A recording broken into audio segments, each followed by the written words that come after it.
जब जंग यमामा के मैदान में 700 हाफिज कुरान का खून बहा तो एक सहाबी के जहन में एक ऐसा खौफनाक सवाल आया जिसका जवाब अगर न मिलता तो शायद आज हमारे पास कुरान महफूज न होता।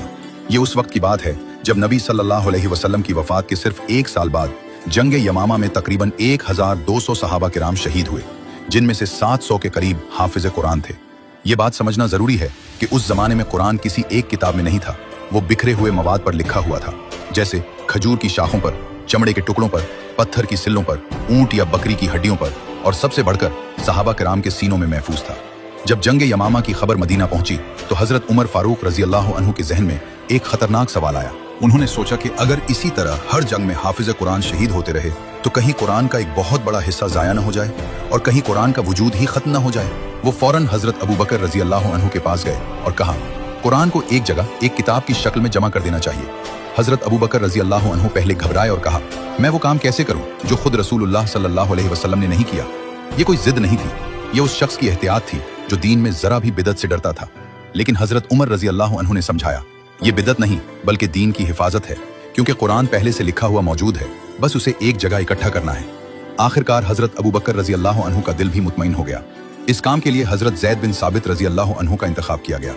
हजरत जैद रजी अल्लाह अन्हु कातिब वही थे, यानी नबी सल्लल्लाहु अलैहि वसल्लम के सामने कुरान लिखते थे। वो हाफिज कुरान भी थे। नबी सल्लल्लाहु अलैहि वसल्लम ने अपनी जिंदगी के आखिरी दिनों में पूरा कुरान एक बार फिर दोहराया था और जैद रजी अल्लाह अन्हु उस वक्त भी साथ मौजूद थे। जैद रजी अल्लाह अन्हु का तरीक़ेकार इंतहाई सख्त और मोहतात था।